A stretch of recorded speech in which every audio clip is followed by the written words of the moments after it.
Hello, here we are at the University of Brighton.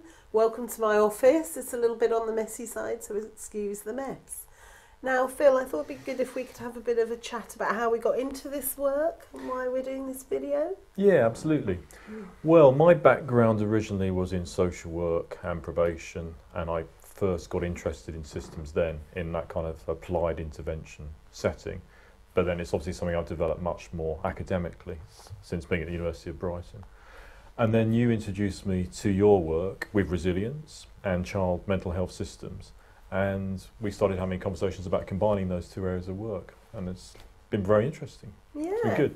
So we've been really thinking about how to support people who are developing systems approaches to supporting child, family, community resilience. Yeah, I mean, basically the systems approach is quite good really with anything with human interaction and communication. I mean, lots of the managerial approaches that have been developed in the last 10, 20 years have been quite criticised for being too simplistic and reducing things to very simple cause and effect relationships. But the good thing about systems is it can bring lots of things in, it's quite creative, and it builds in the kind of user carer perspective quite a lot as well, I think, as you've been talking to me about in terms of your work. Do you feel that managerialism is really encroaching a bit on a sensible way to think about systems and change them in public services? I think systems takes quite a different approach to lots of other managerial approaches. I mean, if we think about the work of someone like John Seddon, who's done a lot of consultancy work with public organisations, you know, what he's trying to do is get quite a lot of different perspectives about those services and those approaches, and then look at the connections and look at how the whole thing functions, rather than just looking at targets or using market mechanisms. You know, it's really much broader than that and much more creative, I think. And Seddon basically says that having too much of a target-driven culture isn't really good for public services. Yeah, he's very critical of performance targets. I mean, probably more critical than I would be, but you know, to the extent that he thinks things like performance targets are very dysfunctional, and everybody starts focusing on that one thing, and they're not communicating and talking about more general aspects of their work properly. Okay, so that's the first thing to think about really, as to whether a performance target-driven culture is the right culture for developing child mental health systems. Yeah, and I guess that takes us on quite nicely to the area of values, doesn't it? In terms of what's the value base of our services. And you've been talking to me about the importance of values in the child mental health system and getting the right values at the core of that. And I think one of the things about systems approaches is that if you get the right values at the core of the system, that's what gives you the order and the stability in that system, rather than it being overly managed or managed in a very precise way. It's the values that can really drive the thing forward. Yeah, I've really been struck in our conversations how you come back to values quite significantly. Of all the things that your great brain on complex systems has been thinking about, values seems to be one of the key things that you come back for. So we'll be talking about that a bit more later as well, won't we? Before we go on to that though, could you perhaps start with a definition of a system? How do you see that? Yeah, well basically a system in this context would be a group of organisations who are working together, a group of people who are working together, and within that we could say there's implicit things that perhaps you can't see, you know, like values and less obvious forms of communication going on as well. So systems are quite complicated, there's a lot of different aspects to them, but fundamentally we could think here about organisations, people, and then values and communications. Let's just go back 130 odd years or so, shall we? Let's go back to Durkheim, one of our founding fathers of social sciences, and think about what he said about systems. Yeah, you're taking me back to my A-level sociology class. Jolly good. So Durkheim was there right at the beginning of sociology talking about systems, and systems have stayed with us as an approach, haven't they? Different writers coming through, different academics coming through at various stages and looking at them in different ways. Luhmann, the German sociologist, more recently. So it is a key perspective, systems. And this quote is actually quite simple, really, because it's got very complicated over the years, isn't it? If people hold this in their minds as to what we're talking about in terms of systems, that would be helpful to them. Yeah, I think it reminds us very much about the interactions and associations between people, and actually what's at the core of all this is communication and relationships between people. Let's go on to thinking about describing child mental health systems. So, well, I've got a systems diagram here, so we can begin to think about the child mental health system specifically as a system. So, we've got the organisations. You've been telling me about all the different organisations involved. And then you always emphasise to me the importance of what sits around this system in terms of the environment, particularly families and carers, who maybe don't always feel part of this system, but they are part of it, and a really important part, aren't they?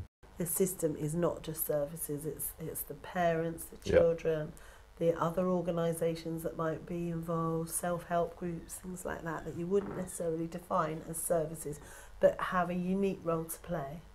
Yeah, no, I think that's a really important point, and we need to bring those people into the system. And part of when we go on to talk about interventions, we'll be thinking about ways we can ensure that takes place, won't it?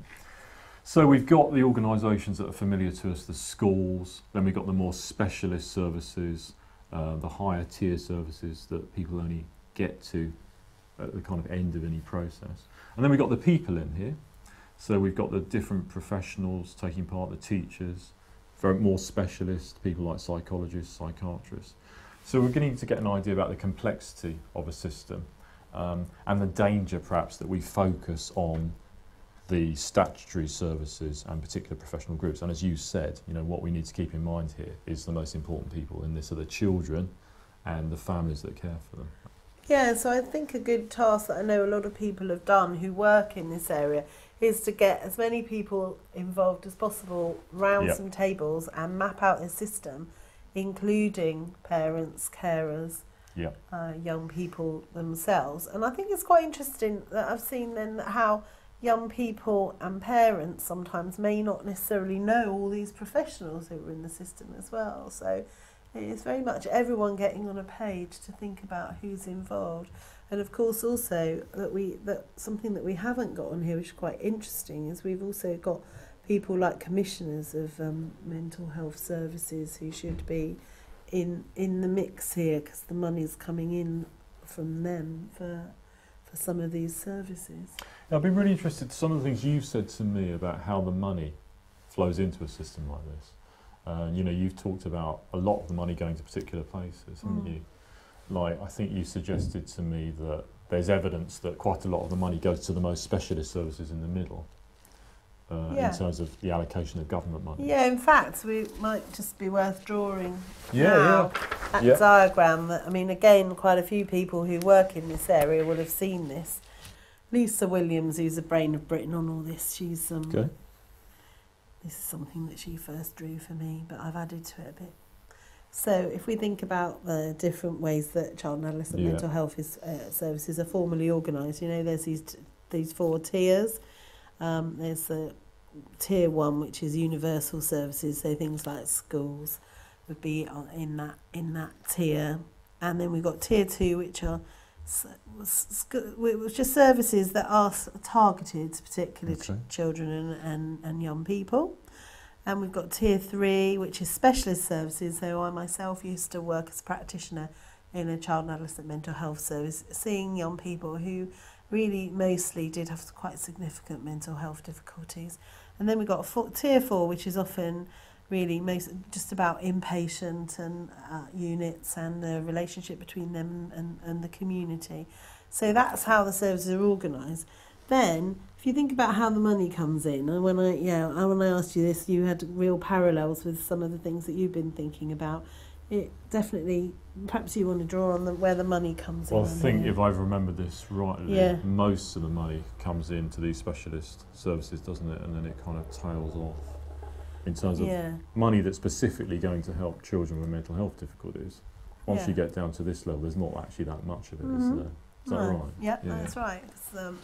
Most these are very, very expensive services once you get to tier 4, and also very distressing for children and young people to be involved at that level with those services as well. Some very poorly children often.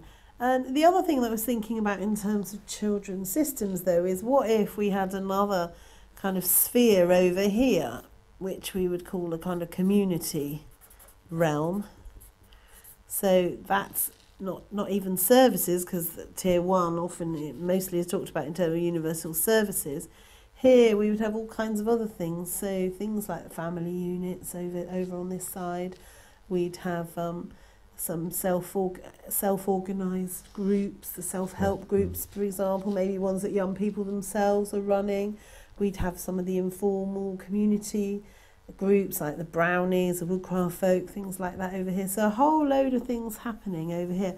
And one of the aims of some of the people working around these issues is to really try and support more money flowing over this side so we could get some more work going on around children's mental health. Some people would say you're always going to need a tier 4 service because you do have basic safety issues that need to be adhered to, and some children, whatever happens, may still be getting poorly. That's a big debate in my world. Yeah, so perhaps if we think about some of the particular concepts used in systems theory, I mean, one of them is self-organisation. So there's two types of self-organisation. There's conservative self-organisation, which is where people resist change. And that can be professionals who've got, they start out with good motives, but maybe they get a bit stuck in their ways. Another form of self-organisation is dissipative self-organisation, which is much more innovative and creative, where people are responding to the problems they see immediately in front of them because the system isn't really working. Yeah. So they try to find ways of working around the system to innovate.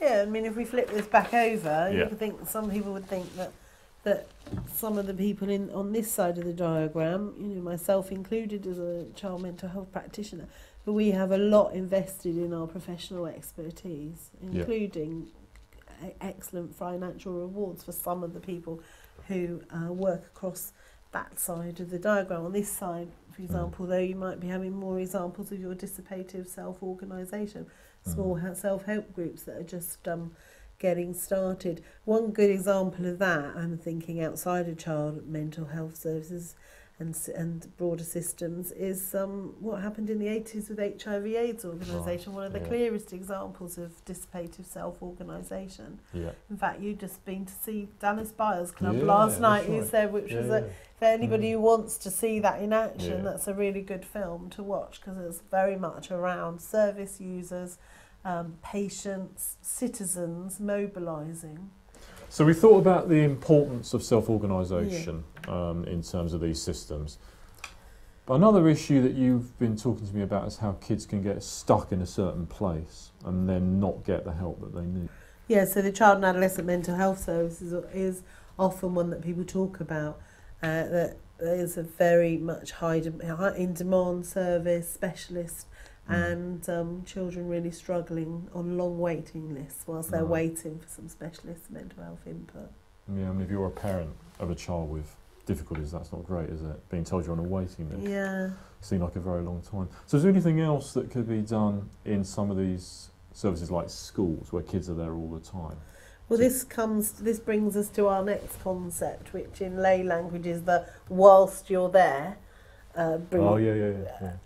School of thought, and we were talking about it as an additionality, which is really people who will be seeing children a lot, so for example teachers or other school staff or supporters, and then actually supporting them around mental health at the same time. And a lot of that is actually much less complex than you might think. So there are really some very key things that people can do around mental health that don't actually warrant a specialist service. So over the last few years, a lot of effort has gone into thinking about that, and certainly if for anybody who's planning this across services, how they can get that added value to other groups of service providers or community organisations is key. So this is all about thinking about how you can add value at particular places. So in the school, how can you do additional things to help children with those kind of difficulties? Another key one is GP surgeries, isn't it? Yeah. I mean, you hear so many stories about parents taking their kids along to GP surgeries. And, the GP is sympathetic, but, there's not too much that happens. So quite simple things that can be added in these mainstream services. Sometimes involves a bit of training, a bit of support. Again, maybe this could be where the more elite specialist service could provide some support to those people in terms of developing special roles on the ground. An interesting concept might be to commission for additionality, Right, which we've already seen really in things like child protection. So where whole swathes of different service providers and community organisations are trained in child protection, including people like the fire service.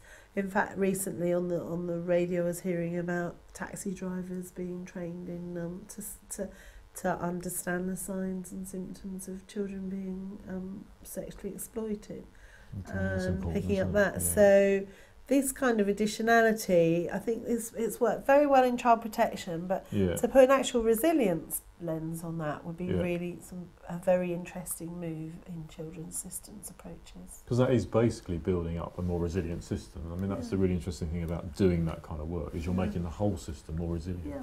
And you've talked a lot about bringing these outer areas in, haven't you, too, like parents, carers, so that they also begin to feel that they can add more value to what they're doing and they feel more value about their interventions.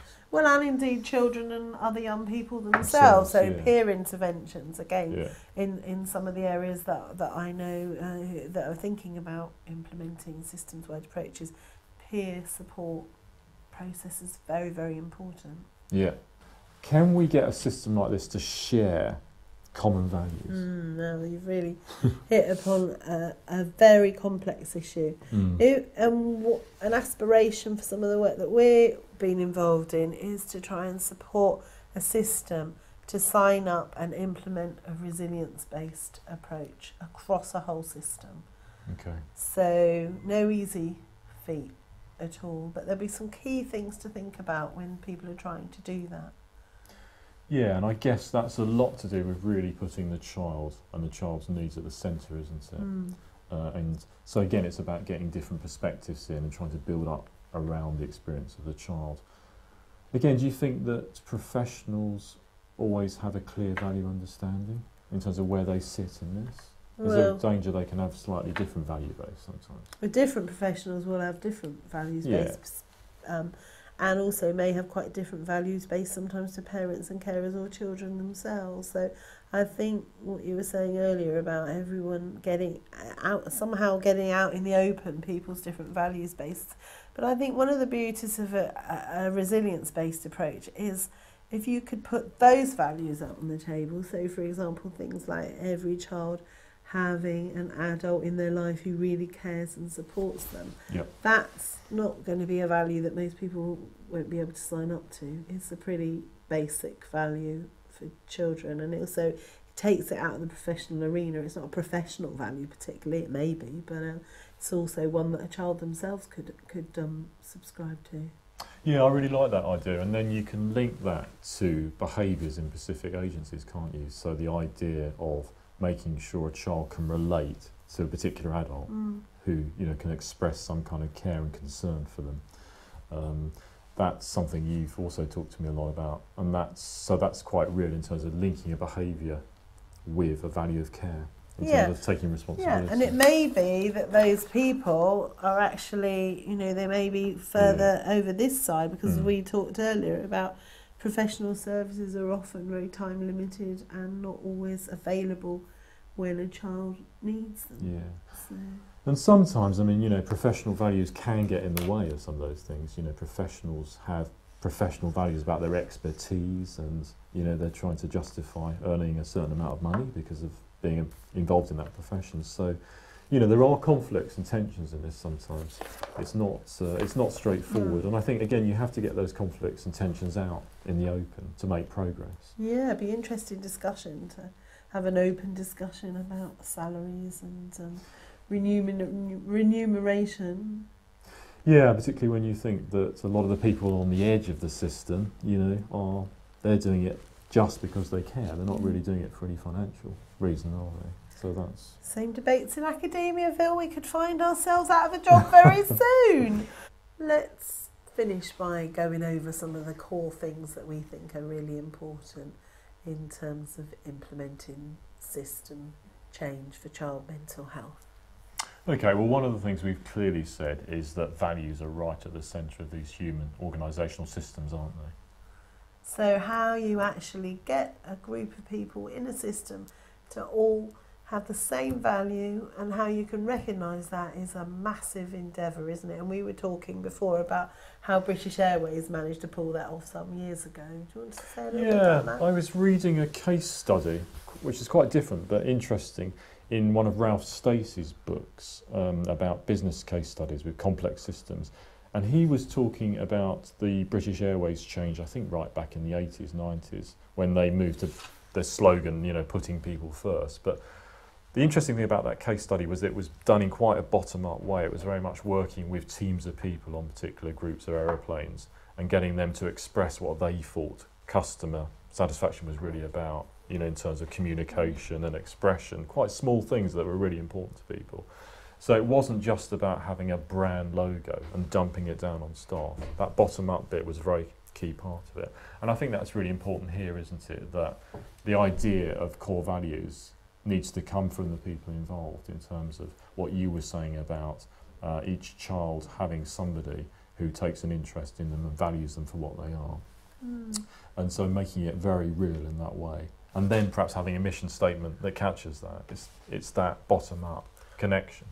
Some of the complex systems theory really talks as well about bottom-up, top-down as well. So that actually, to just have a bottom-up approach is also not as effective as having both, and having people at the top who really, really have a clear vision, good leadership around this area, and can support other people to understand what the mission is. You touched on branding, which again, some people would say that is important. If you think about the British Airways example, well, some people would suggest that EasyJet have taken over from British Airways in terms of this kind of approach on customer care, and most people will recognise the EasyJet brand. It's very, very obvious. It's bright orange.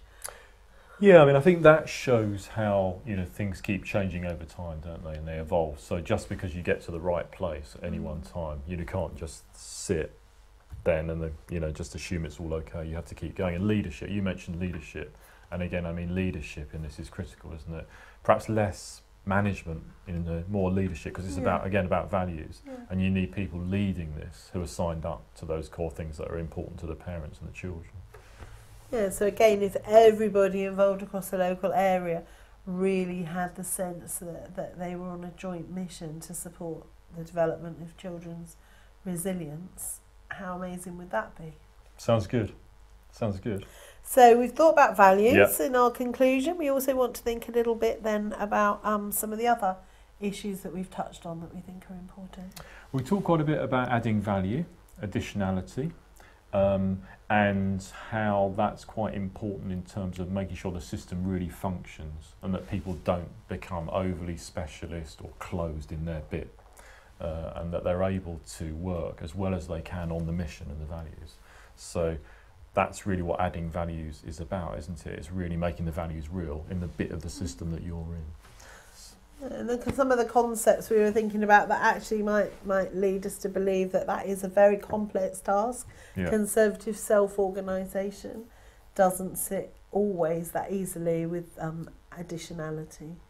Yeah, self-organisation is really important, because we said you can't over-manage these systems. You can't just put a few managers onto a system and tell them to manage it, because a lot of this is to do with people working things out for themselves and having quite a lot of discretion in terms of what they do. So conservative self-organisation is where these individual services protect themselves in a defensive way, and that's not terribly helpful. That can be quite problematic. But then the positive bit was we talked about dissipative self-organisation, where there's lots of innovation and people actually are finding creative ways of dealing with the problems. When they see that children's needs aren't being met, then they're creative and they try to do something about it. And you've told me lots of examples of that in the services that you've been out and been involved in. Yeah, not just the services, that's my mantra.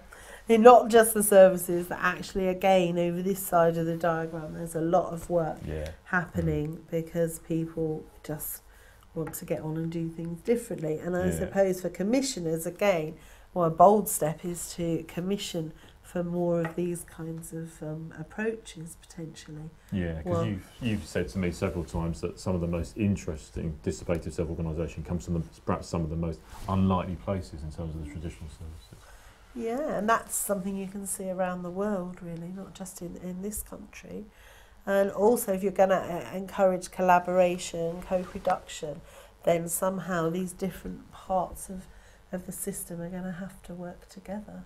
Yeah, so these different bits need to come out of their bit and communicate and talk to each other. And we did actually talk earlier about two different approaches, a revolutionary approach and then also a reformist approach. And you were saying that really you're feeling that you are a reformist. Perhaps we might just end by you explaining what that's about. Well, I think these systems evolve and they change all the time. They're not static, they're dynamic, they're changing all the time and they evolve. So I guess, at heart, I tend to be more of a reformist in terms of you can intervene in bits of these things and gradually change them. I'm, not a great one for sudden dramatic change. So you wouldn't really want to rip it all up and start again though, would you? No. Whilst I'm doing my jigsaw puzzle, here's some references that you may like to follow up around systems thinking and resilience-based approaches.